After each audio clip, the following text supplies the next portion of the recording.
Hi, it's a new day to remind you how great God is.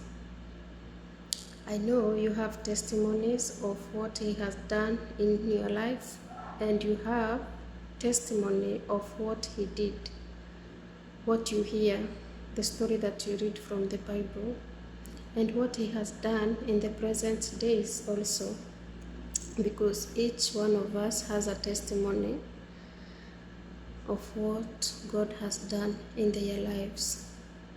As for me, I have a testimony. And for you, you also have a testimony. And if you don't have, you will have a testimony of a great thing that God will do in your life. You remember the testimony that we always have of what God did in the Red Sea. He made a way where there was no way. We have another testimony of God of the dry bones. Bones that were forgotten came back to life. I know you have so many things that you have read about God, and you have encountered God's greatness, and you have a testimony about it, right? Do you also remember a story of a man whose name was Jephthah? The man who was kicked away from his home, and he was rejected by his own brothers just because they were not from the same mother. They called him son of a prostitute. Do you remember the story? Let me tell you about the story.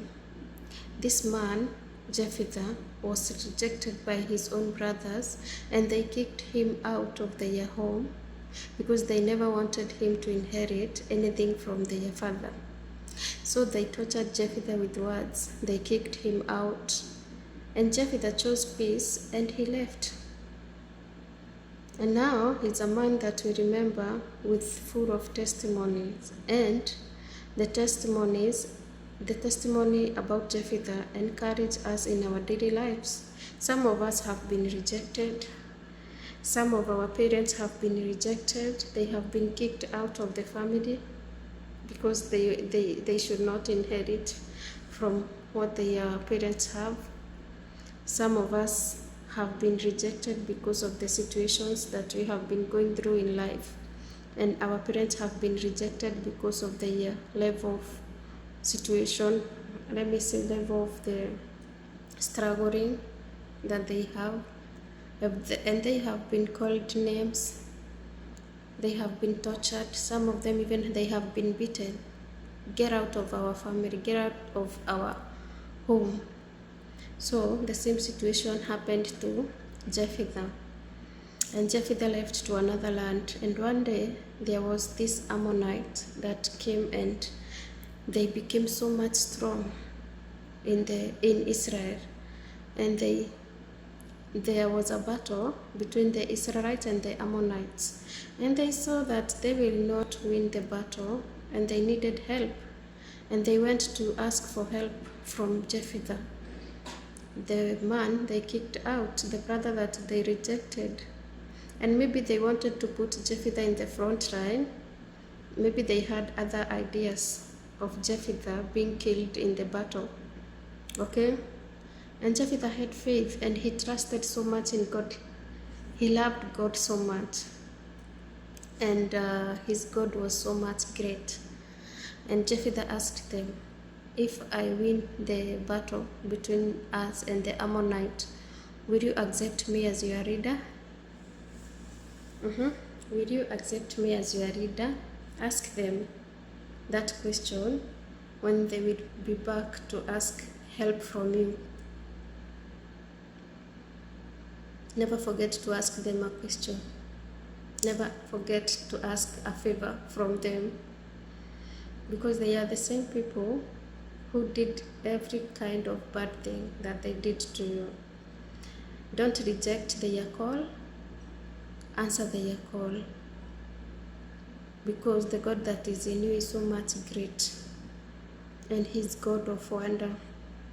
So Jephthah said, okay, I will fight the Ammonite, and if I win the battle, I will be your leader. And they said yes. Jephthah fought the battle with God. He included God in his battle, and he fought with the Ammonite. Guess what? God gave him victory. Can you imagine? God gave him victory out of expectations from his brother. God can change situation and expectation from the people who think that you are going to lose your way or to die in the battle. God changed the situation. He's a God who changes situation in the daily life that we are living.